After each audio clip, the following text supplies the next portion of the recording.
this show. I'm Lubna Hamdan. And I am Farah Bashir, joining Lubna Hamdan. And today we're talking Abu Dhabi's most valuable company is eyeing a $1 billion bid for Zambia's copper mines. And Saudi is looking to invest $1.5 billion in a tourism project in Egypt's Ras Gamila. And how doing good was bad for Unilever. Also, an ex-MBC director, sorry Mazen in advance, has sent out a strange email mourning the loss of his Porsches due to the rain. And lastly, Meta has launched a new AI website that's going to rival Google and Microsoft's AI plans and threaten them. So that's the news for today. And Richard has abandoned the show. Thank you, Richard. Thank you. Thank you. So I will be joining you guys starting from today. I mean, I'm not going to count the past days because I thought that they were just like for the time being. But he hasn't totally abandoned the show. He will come in. He's just got a lot going on. Running a company is not easy. Not an easy job. But yeah. I mean, I need whatever vitamin pills he has. Yeah, that guy just doesn't sleep, does he? Yeah. I mean, I really do need that because all I can think of is how powerful can a man be to be able to run a business, manage his team, manage a full-on company, work out, be healthy, and sleep, and have love. How is that possible? Yeah. Yeah, I mean, let's not give Richard too much credit. Yeah. We don't want to inflate we don't want to inflate Richard's ego too much. He's great, but anyways, missing you, Rich, on the show. Right, so Abu Dhabi is looking into Zambia and looking into Zambia's copper mines. That's interesting because a lot of people are talking about AI. But it's actually lithium and copper that a lot of people are not talking about too much on the news, but looking to invest in. Those are kind of becoming the. At some point, it was data was the new oil, and now it's copper and lithium and a lot of other things. Anyways, Abu Dhabi's most valuable company, Abu Dhabi's international holding company, has made a bid to acquire the majority stake of Zambian Vedanta's copper assets with a bid of over $1 billion.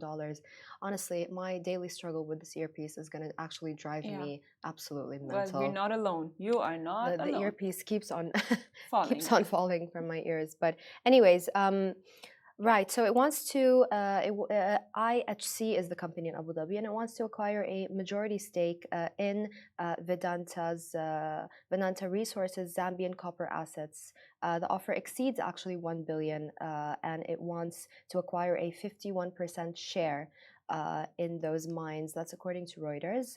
And this aligns with the company's African copper mining ambitions, as its subsidiary, International Resources Holding, recently acquired a 51% stake also in Mopani copper mines for $1.1 billion. A lot of billions. It's just making me want money. And it plans to invest further in the region, including pursuing a stake in another copper mine, Lubambe. I hope I'm pronouncing that correctly.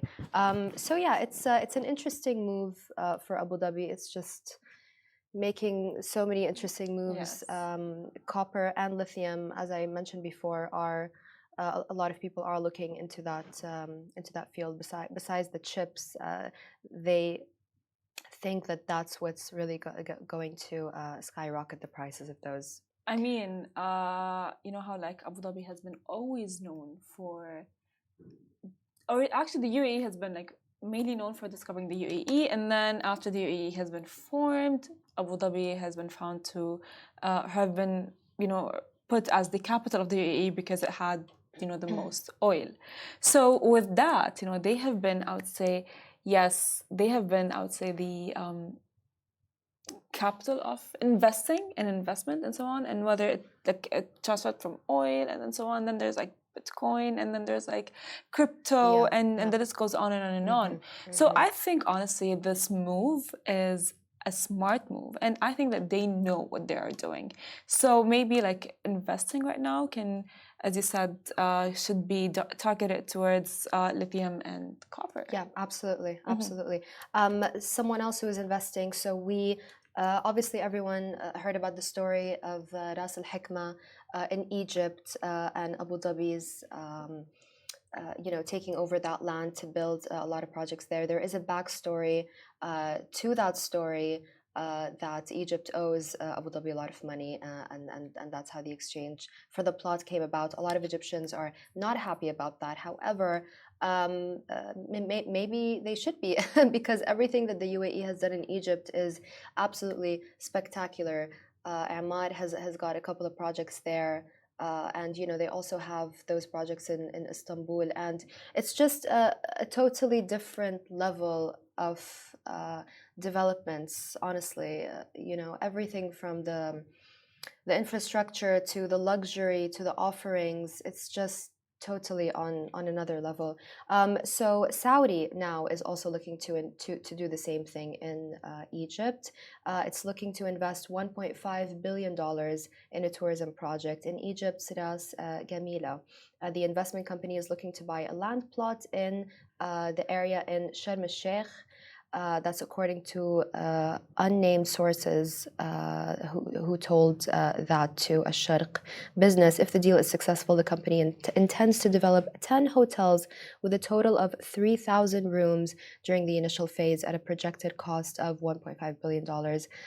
Those 10 4- and 5-star hotels would add 3,000 rooms to Egypt's hotel capacity. It remains unclear how much the company, which is, by the way, Ajlan and Bros, might pay. Sorry, it's just a little bit funny that Ajlan and just every time I see the word bros now, I cannot help but think of crypto bros. That is true, 100%. Yeah, but it remains unclear how much Ajlan and Bros might pay to obtain the development rights for the site. That's interesting. I wonder if it's the same as the UAE one.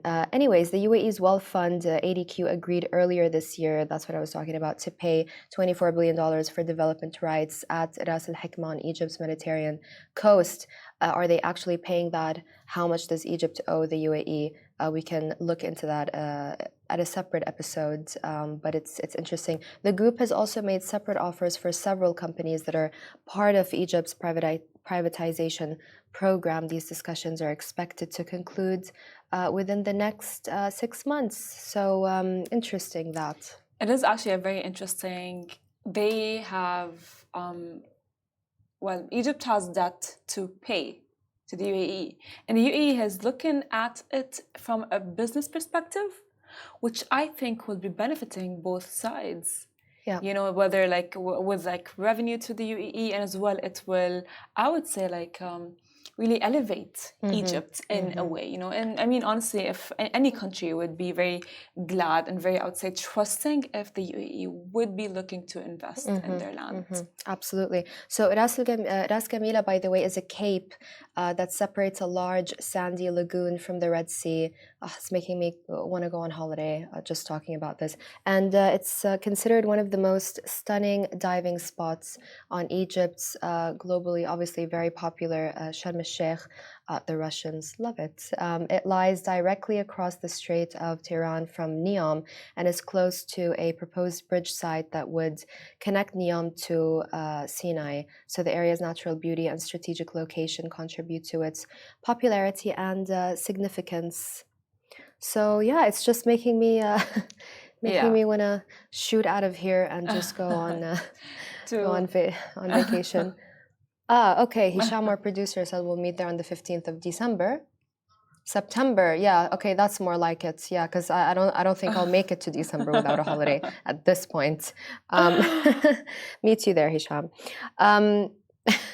Have you been to Egypt, by the way, Farah? Actually, I haven't, but I really would love to.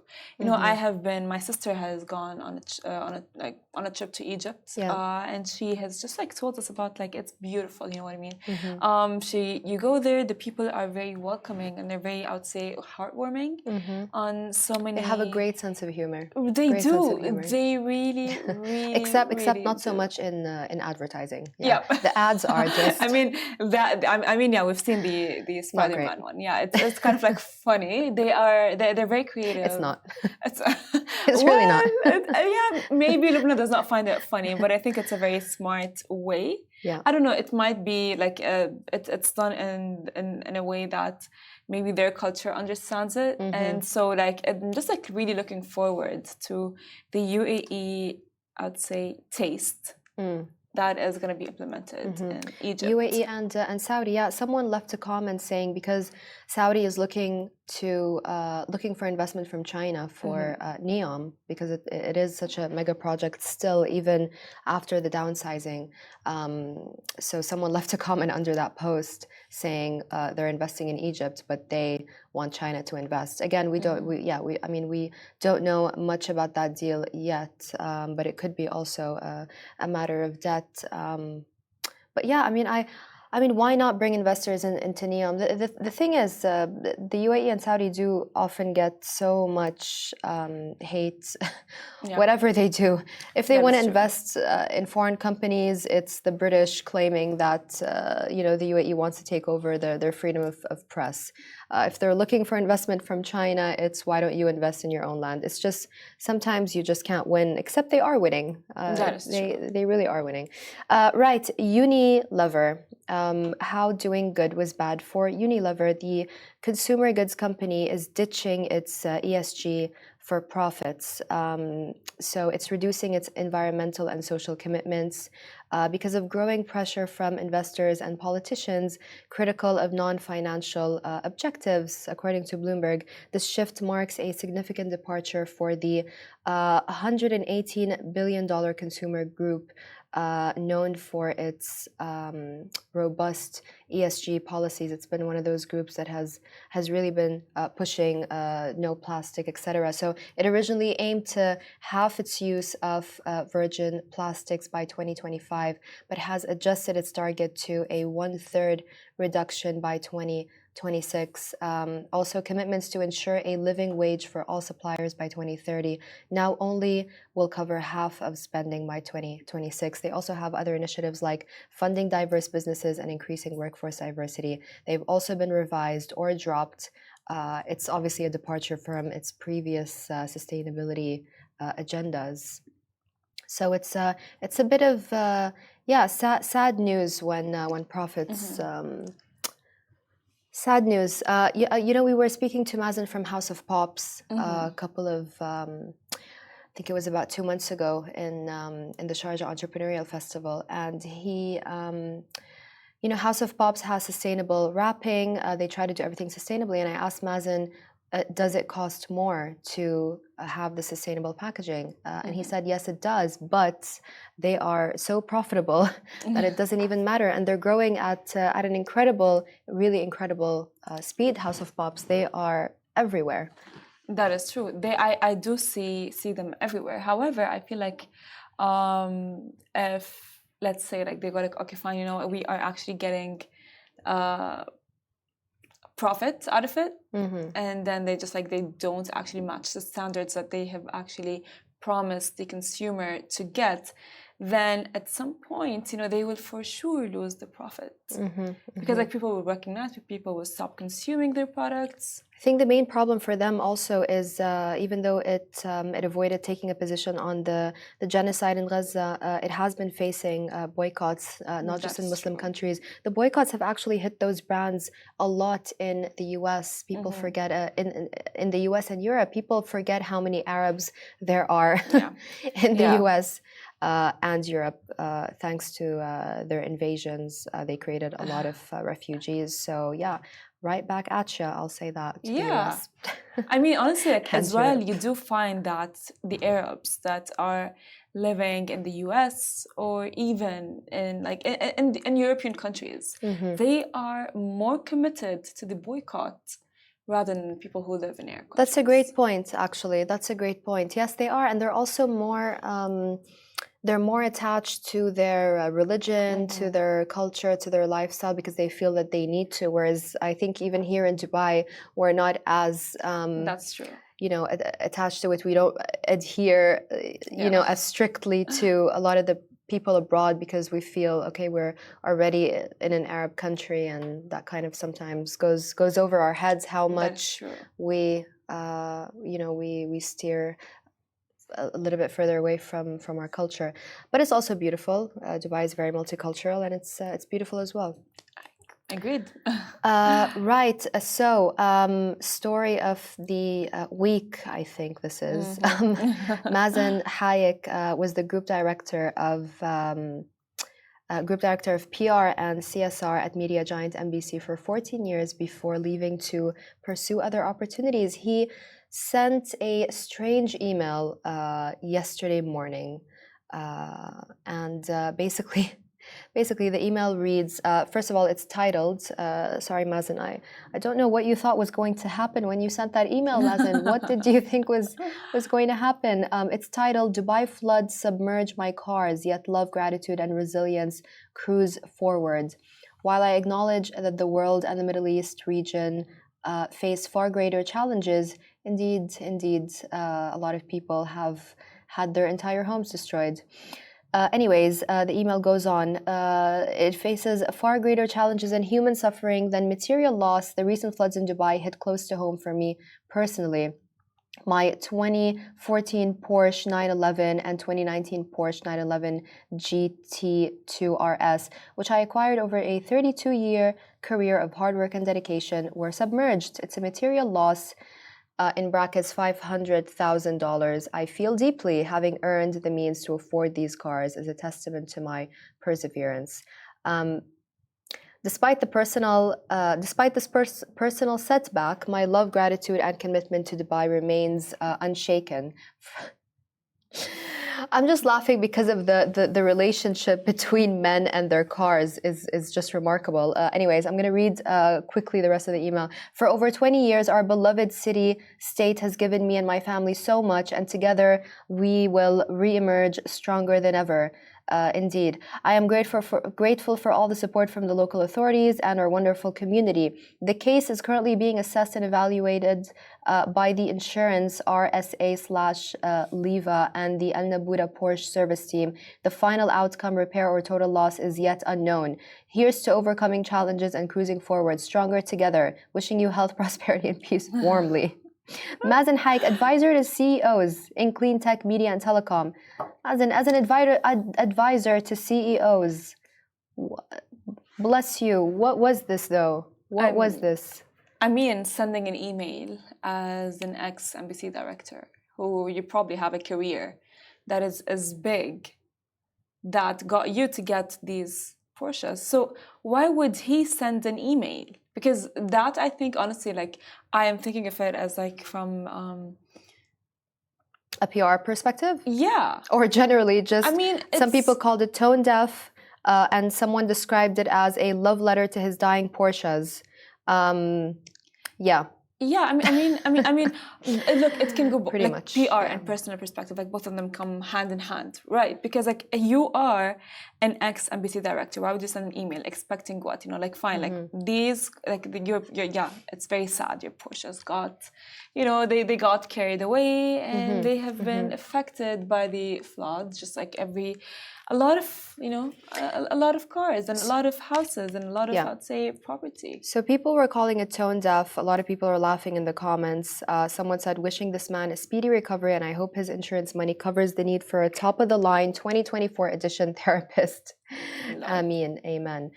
Someone else said, I hope he gets his cars back. I feel bad for him. It's okay to appreciate what you have and to be sad if it's lost.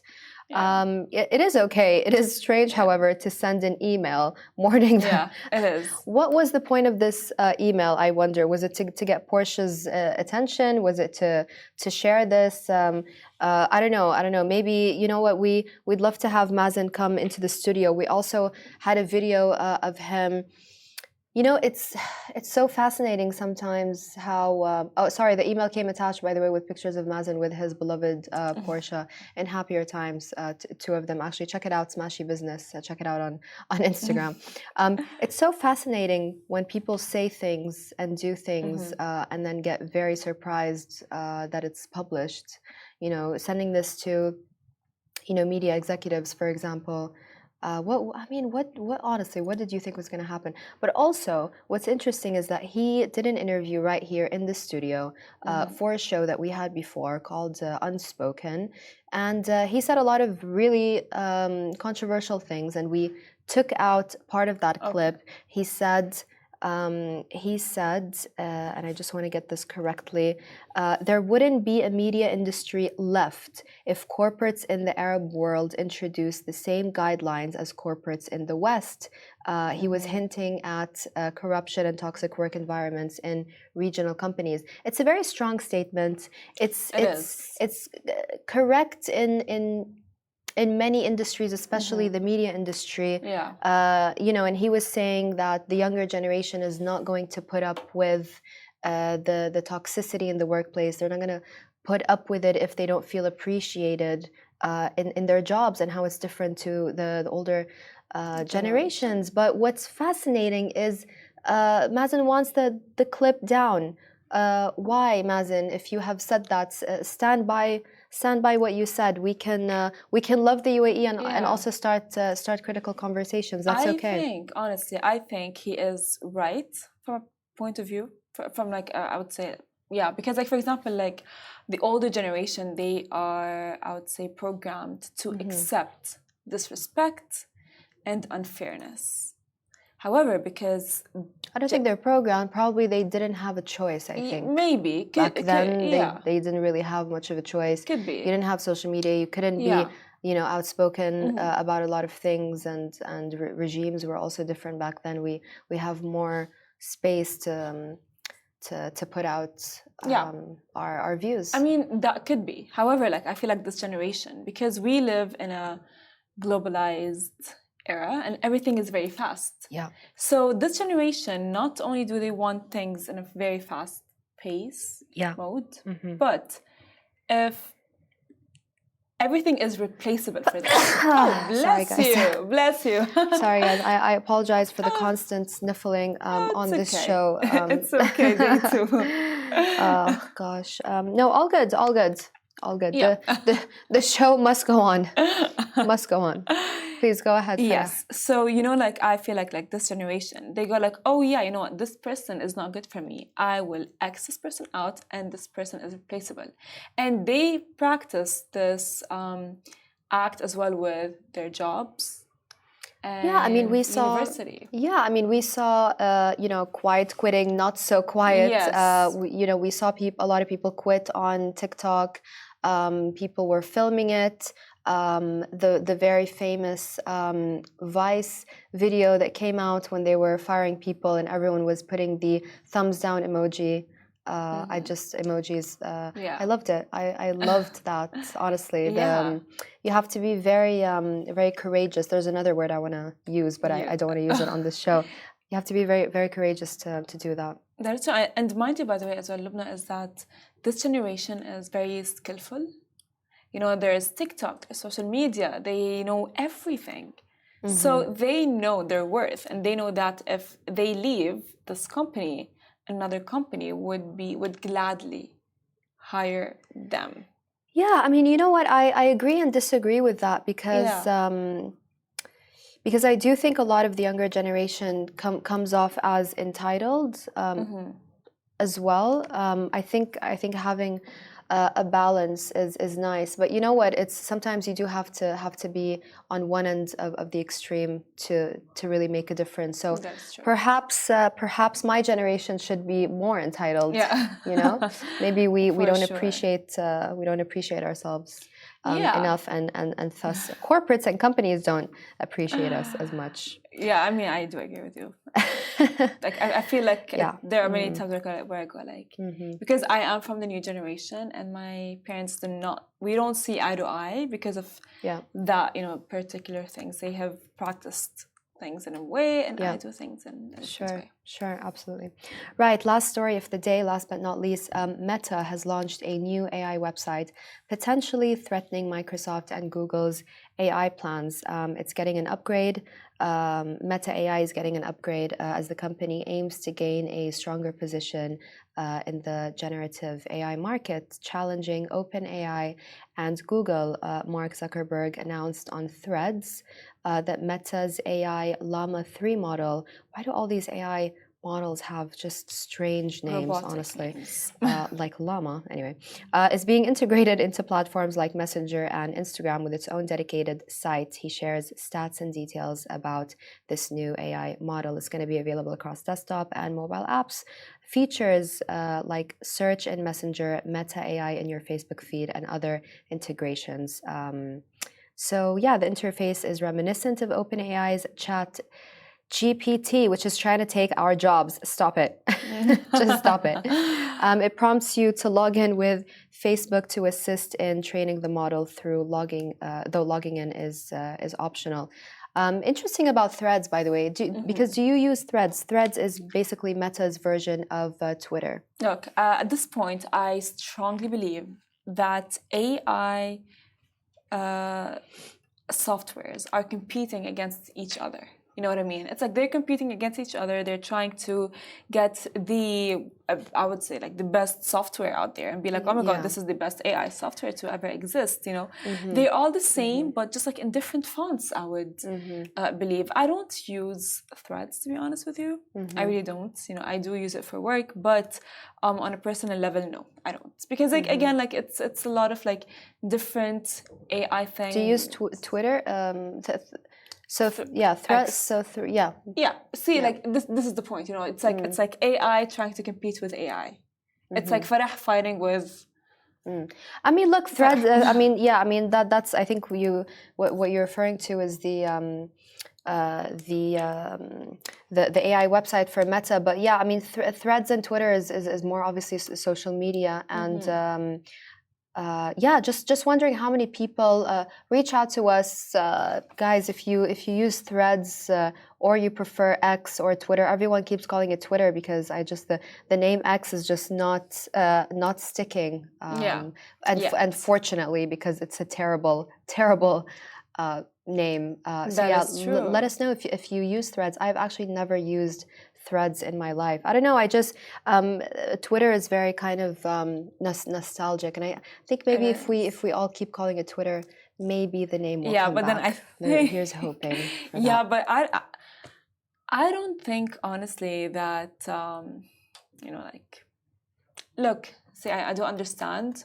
It used to be Twitter, and for so long, and we grew up knowing that this is Twitter. Yeah. But then, ever since it has been bought by, if you remember his name again, Nikola Tesla?